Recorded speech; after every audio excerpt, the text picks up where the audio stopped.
Hi everyone, this is Pauline Leb from Art Fair Mag, and today I'm very happy to be with Lee Cavaliere, the newly appointed artistic director of VOLTA Art Fairs.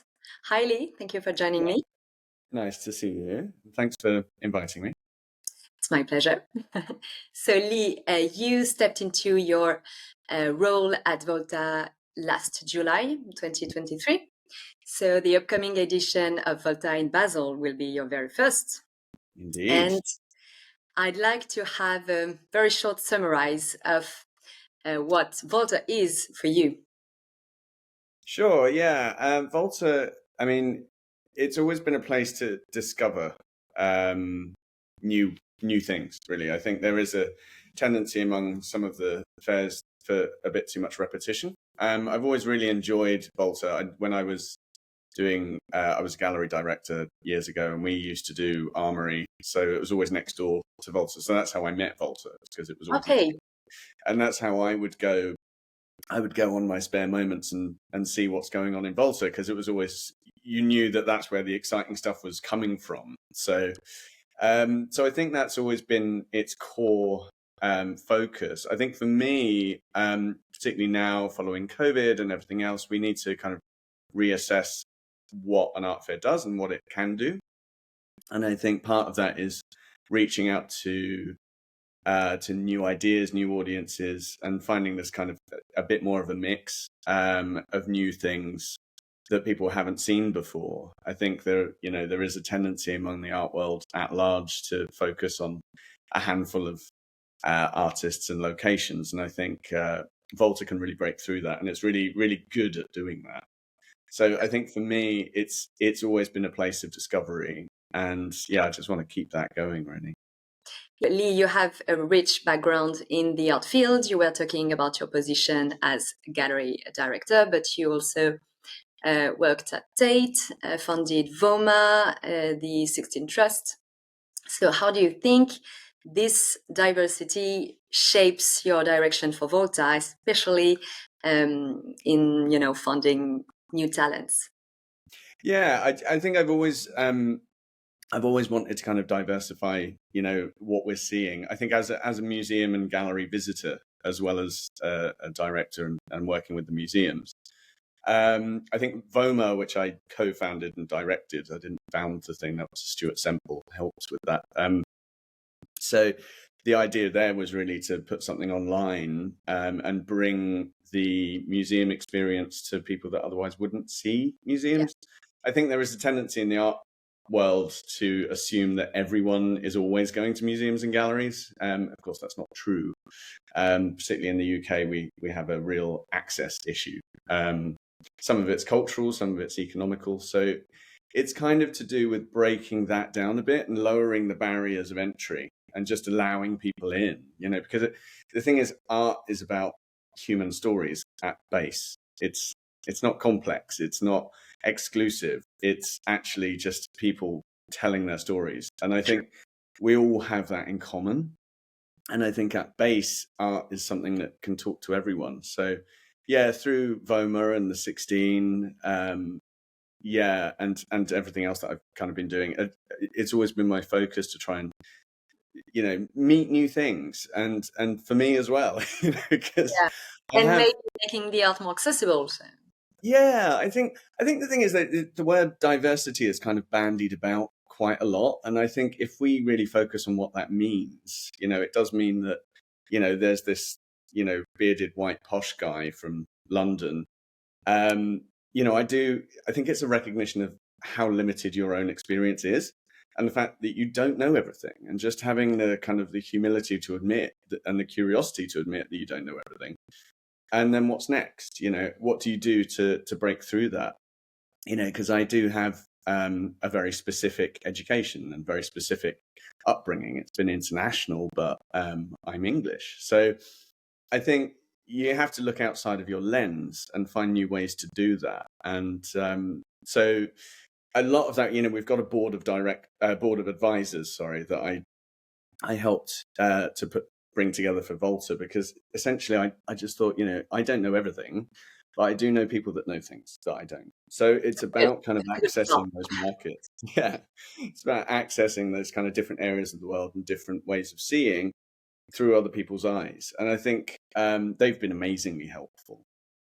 So what we've got now is it's the most diverse edition of VOLTA to date. We've got over 45 galleries with 24 countries represented, which is like pretty enormous. So we've got galleries from all over, and that's wonderful. And a lot of it is about community building as well, and helping these people into the fair, having that open conversation about what they're wanting to bring and why. A lot of these galleries haven't done VOLTA before, or a lot of them haven't done an art fair before. So a lot of it is to do with hearing their story and finding out the best way to help them tell it. And I know it's like 45 exhibitors is quite big for VOLTA, but compared to the other Art Basel Weeks, Art Basel Week events, like larger scale events, it's quite intimate. So how do you think this intimacy, brings something new and fresh to both visitor and exhibitors? Yeah, well, I mean, VOLTA used to be a bit bigger, but I think this is a pretty sweet spot. Somewhere around 40 to 60 is quite a nice number. Yes. It gives you the space to talk. I think when you're meeting new things and new galleries, this is going to be the first time you've seen this stuff a lot of the time. And in the bigger fairs, it can feel a little bit massive and overwhelming. You've got 200 Overwhelming, of course, especially connoisseur.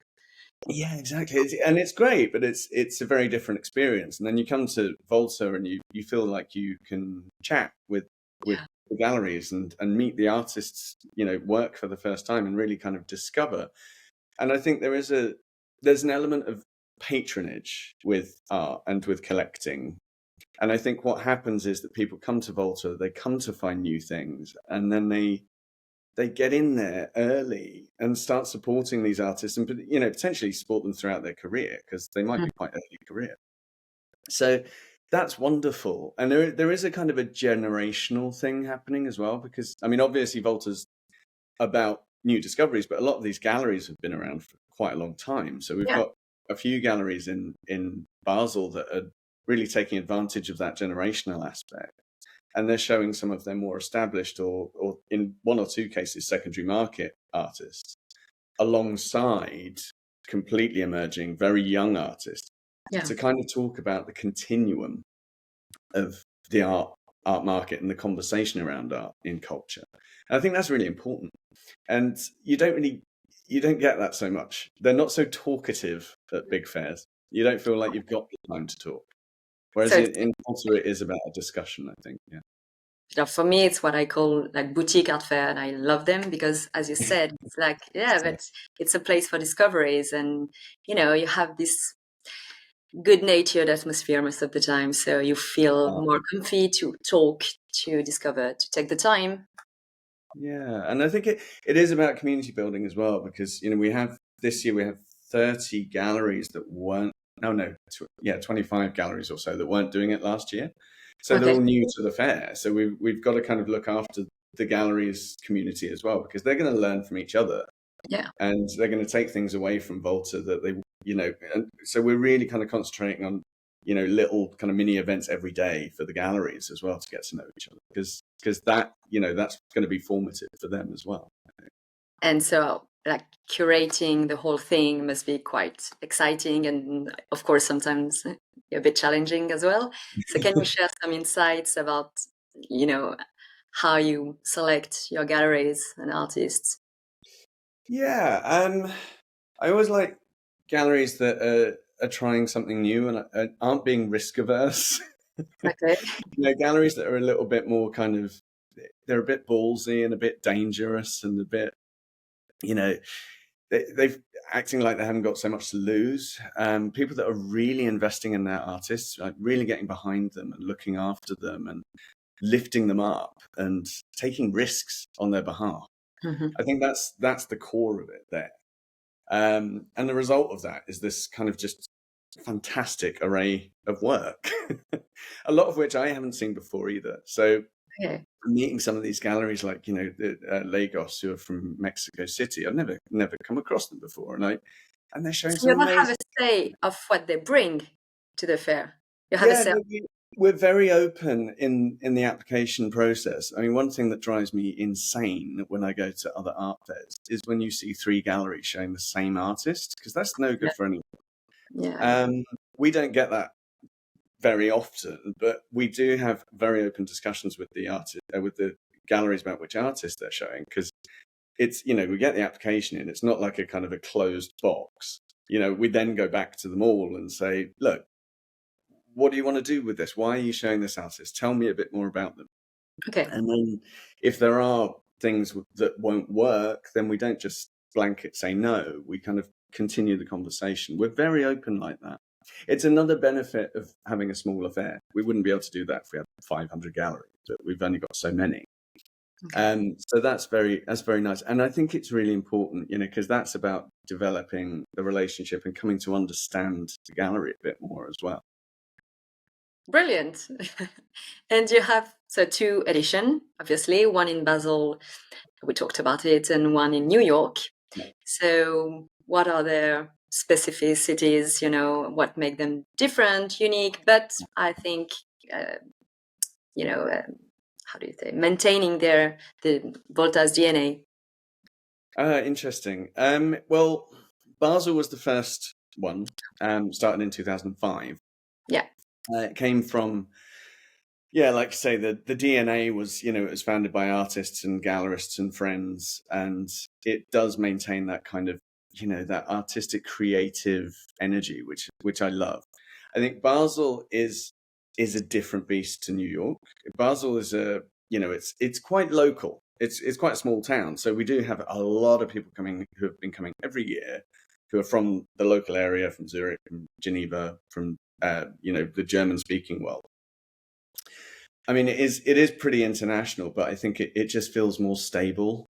New Okay. York is a different beast completely. This year, we're looking at it's a bit more politically turbulent at the moment, obviously. I think New York is, it's one of the most international cities in the world, and that has to be kind of represented, but it's also one of the most politically active in the world. So I think you don't ignore that. And so this year I've completely rearranged the way that we do it. So we've got what I'm calling the town square, because it's more a kind of an open plan, more collaborative space where we've got a mix of very big galleries and these very young galleries who have been open since COVID. Okay. These are really gutsy small galleries based in New York and locally. And they're going to bring, they've got nothing to lose. They're really investing heavily in what they do. And I love their energy, and they're amazing. And then we've got the Ukraine Pavilion, which is, I've just got back from Kyiv, I know. and then Same. Hong Kong, Japan. So I got back this morning, so I might be a bit Oh jet lagged. gosh. Yeah. But that's, You look good. oh, thank you. Yeah, you look good.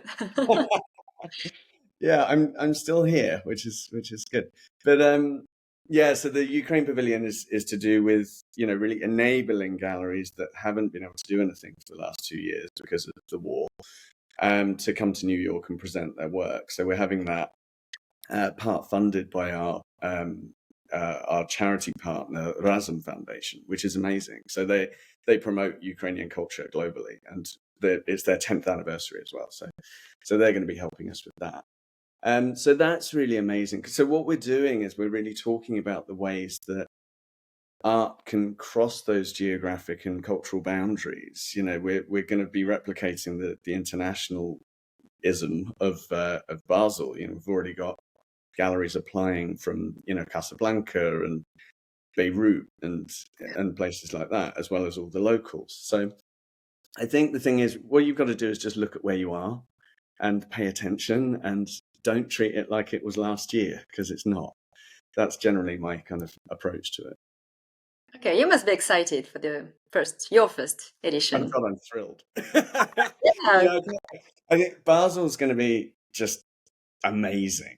I mean, we're still in. We've closed applications for New York, so I haven't gotten through those yet because I just got back. But I've already I'm in conversation with a lot of the galleries, and it's going to be really strong. But yeah, it is amazing, and we're looking at other opportunities elsewhere. You know, I just got back from Hong Kong, which I love and I know well.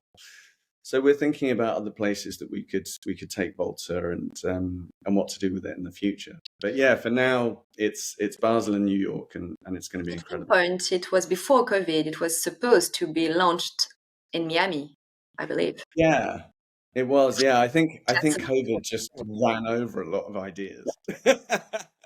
So we're why in not? this kind of post-COVID world now, where we can kind of rethink again and start again with these ideas. But yeah, Miami's a nice idea, and it's not completely off the table. I think at the moment we're looking at a few options. One or two have come up in Europe as well. But for now, I just want to consolidate, make sure that New York and Basel are a huge success, and then we'll move into 2025 and on. Cool. Looking forward to discover this 2024 edition in Basel in June. Well, looking forward to it too. Can't wait, actually. Thank you so much, Lee, for this great insight about the fair. And I wish you, of course, much luck for these upcoming editions. Oh, thanks so much. It's been lovely to chat. Have a nice day and You take too. some rest. I'll try. Okay, bye, Lee. Thank you.